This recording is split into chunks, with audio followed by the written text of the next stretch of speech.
필러하는 남자 리필가의 허선영입니다. 봄무클리닉 허선영 원장인데요. 오늘은 사실은 여러분들께서 궁금해하시는 부분들을 설명드리고자 카메라 앞에 쓴 건 아니고요. 오늘은 이제 제가 봤던 영화 토이스토리 4, 그 다음에 그 어벤져스 엔드워에 대해서 조금 느낀 부분, 이런 부분을 좀 느꼈기 때문에 그런 걸 좀 설명을 드리려고 이렇게 카메라 앞에 섰습니다. 사실 이번 여름은 디즈니가 완전히 휩쓸었던 것 같습니다. 2019년 여름에는 엔드워, 그 인피니티 워의 이제 그 맞죠? 그 어떤 그 후속편으로 어벤져스의 엔드워가 있었고요. 알라딘이 있었고, 토이스토리 4가 있었고, 그리고 지금 스파이더맨 Far From Home이 또 있었고요. 그리고 이번 가을에는 또 겨울왕국 2가 나온다 그럽니다. 그만큼 그 영화가 이번에는 진짜 디즈니가 온 극장을 다 휩쓸었다고 봐도 될 것 같습니다. 특히 이제 지니 역을 맡은 윌 스미스, 제가 굉장히 좋아하는 배우인데요. 윌 스미스가 지니 역을 그렇게 잘할 줄 몰랐어요, 알라딘에서. 그리고 제가 이번에 봤던 영화들을 쭉 열거를 했는데 그 중에서 하나가 빠진 게 맨인 블랙이었습니다. 맨인 블랙 인터내셔널이었는데, 맨인 블랙 같은 경우에 윌 스미스가 또 오히려 빠지니까 그게 맨인 블랙 같지가 않고 뭔가 이상했습니다. 그리고 좀 재미도 없었고. 근데 이제 구독자님들마다 이렇게 느끼시는 바는 다 다르실 것 같습니다. 근데 어쨌든 오늘 드리려고 하는 내용은 이겁니다. 토이스토리 4에서 이 장난감들이 도대체 어떤 걸 상징하는 것인가 하는 걸 생각을 해봤거든요.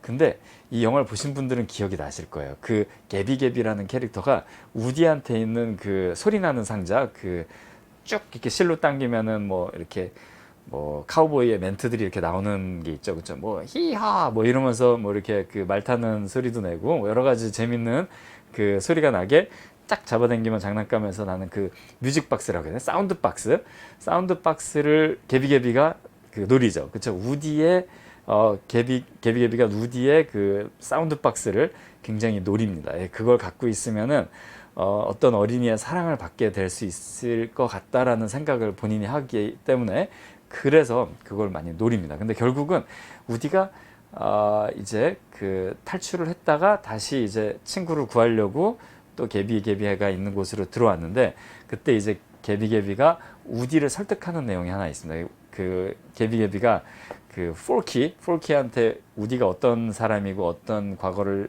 이렇게 거쳐왔고 이런 거를 다 들은 다음에 이제 우디한테 이렇게 그 하소연을 또는 이렇게 설득을 하는 내용이 나오는데요. 거기서 그러는 거예요. 개비개비가 우디한테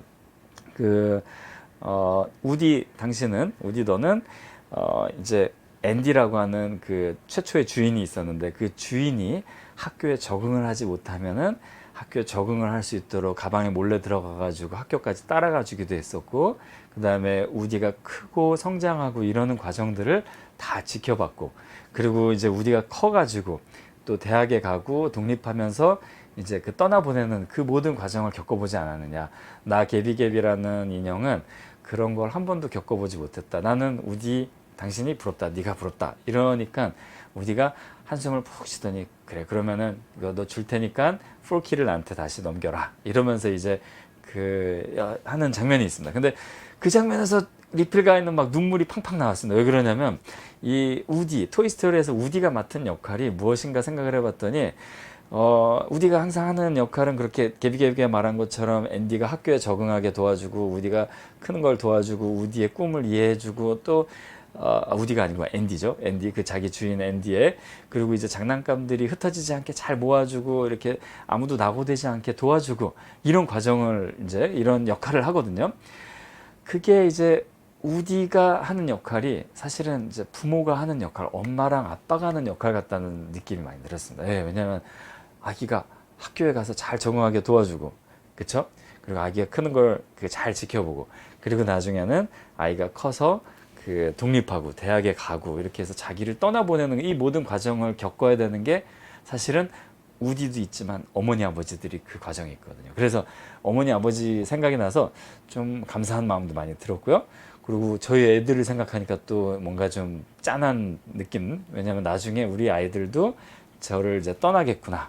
떠나면은 우디같이 혼자 남겠구나. 우디와 보피처럼 혼자 남는 삶을 이제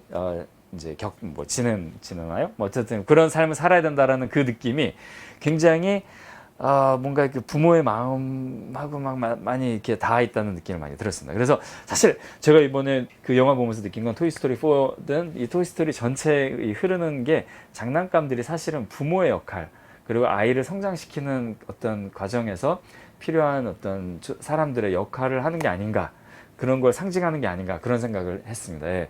그리고 또 하나는 우디가 상징하는 거 사실은 카우보이는 미국이지 않습니까? 그렇죠?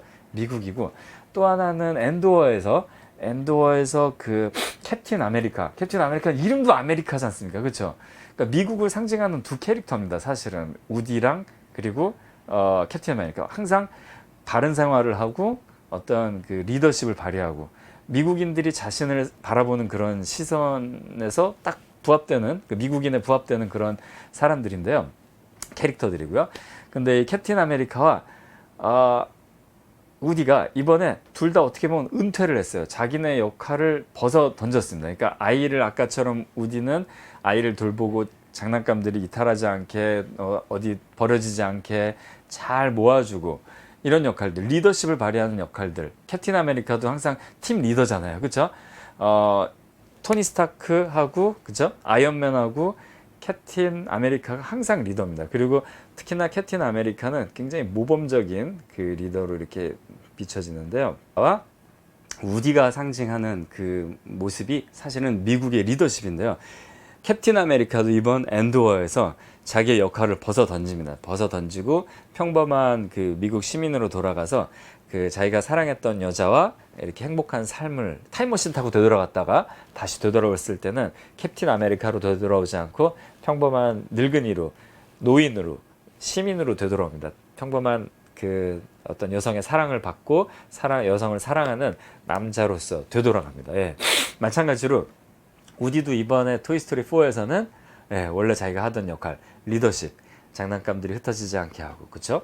그 다음에 아이를 잘 돌봐주고, 이런 역할들을 완전히 벗어던지고 보핍하고 새로운 몸을 떠나는 걸로, 즉 역할을, 자기가 갖고 있던 리더십의 역할을 벗어던지는 걸로 나옵니다. 그래서 이걸 보면서 느낀 거는, 이번에 사실 그 트럼프 이제 그 정부가, 이제 행정부가 이제 들어선 다음에 미국이 사실은 아메리카 퍼스트라고 그래서 미국의 역할, 그러니까 미국의 이제 국제 경찰로서의 역할, 그러니까 세계를 이끌어가는 리더의 역할을 내려놓고 미국과 미국 시민, 미국 기업이 최우선이다라는 쪽으로 되돌아서고 있지 않습니까? 근데 마치 그걸 상징하는 것처럼 영화사에서 이렇게 다 영화를 만들었다는 게 굉장히 재밌었습니다. 예. 그러니까 뭔가 그 시대적 상황을 반영하고 있는 게 아닌가, 이 영화도.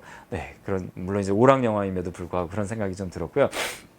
또 하나는, 근데 사실 그럴 수밖에 없다라고 생각이 드는 게, 우리가 생각하는 이 할리우드라는 게 자생적으로 만들어진 건 아니라고 합니다. 왜냐면 할리우드가 이제 만들어지던 1920년대, 10년대, 또 30년대, 40년대, 이때가 언제였냐면 1차 대전, 2차 세계대전이 있던 때입니다. 그래서 이 전쟁할 때 그 어떤 그 선전의 도구로서 영화 산업을 많이 그 미국에서 지원을 했다고 합니다. 미국 국방부에서 지원을 직접적으로 했다고 합니다. 특히나 지금도 물론 이제 3D 영화 쪽이나 이런 데로 넘어가면은 최첨단 산업이잖아요. 그렇죠? 막 그 굉장히 복잡한 알고리즘과 막 컴퓨터 그래픽에 동원되는 막 장비들. 사실은 이 노하우가 할리우드를 따라가는 나라가 없지 않습니까? 그렇죠? 이 특수효과라든지 이런 게. 그런데 이 헐리우드의 이런 그 특수효과나 이런 최첨단 기술들이 사실 1910년대, 20년대, 30년대 이때 입장에서 바라보면은 그 당시에 헐리우드에서 하던 일들이 최첨단 어떤 산업이었던 거죠. 그렇죠? 영화 산업이라는 것 자체가 굉장히 하이테크 산업이었던 거예요. 지금 어떻게 보면은 90년대, 뭐 80년대, 70년대, 60년대 이럴 때는 그냥 영화가 늘 우리 곁에 존재하는 그런 산업처럼 느껴졌었겠지만은 사실은 1910년대부터 40년대까지는 최첨단 산업이었고, 많은 장비와 비용과 뭐 어떤 투자와 막 이런 게 많이 필요했던 산업이고, 고리스크 산업이다 보니까 미국 국방부에서 이걸 전략적으로 육성을 해줬고, 이제 어떤 그 독일하고 싸운 데 있어서 뭐 애국심을 고취시킨다든지, 이제 징병하는 데 도움이 된다든지, 이런 방향으로 해서 많이, 그러니까 미국의 어떤 뭐 자부심을 늘린다든지, 또 전쟁으로 황폐해진 사람들의 마음을 달랜다든지, 이런 역할을 하기 위해서 국방부에서 직접적으로 투자를 많이 했다고 합니다. 예, 직접 이렇게 국민 세금이 들어간 거죠, 그런 산업에. 네, 그런 걸 보면서 어떻게 보면은 이 영화가 오락 영화임에도 불구하고 헐리우드가 현재 상황을 많이 반영하고 있는 것 같아서 그래서 한번 말씀을 드려봤습니다. 네, 리필 가이, 리프팅과 필요한 남자, 오늘은 영화에 대해서 한번 설명을 드렸습니다. 감사합니다.